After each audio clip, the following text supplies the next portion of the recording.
Hi guys! Welcome to my YouTube channel. For today's video ay magre-review tayo ng double latte ng Nescafe. Honest review ito guys at hindi rin ito sponsor ng Nescafe. Ayan, ilagay na natin sa ating mug ang ating double latte. Ayan, simutin na natin lahat. Sayang din kasi 12 pesos din yan kung hindi ako nagkakamali.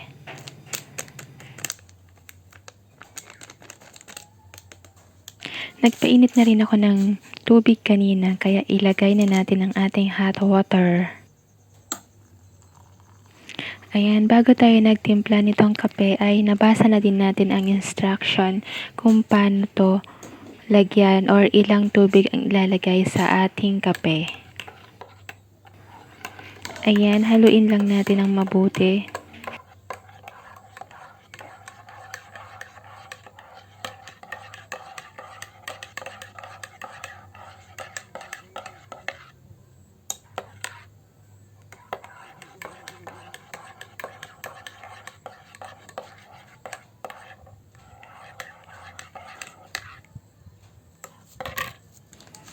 Ayan guys, ganyan yung nasa labas ng pack nitong double latte ng Nescafe. Kala ko magiging ganun sa pack yung magiging resulta nitong kape. Pero okay naman kasi may parang nag-foamy naman siya pero konti lang. Ayan, tikman na natin itong kape. Ayan. Okay naman yung lasa niya.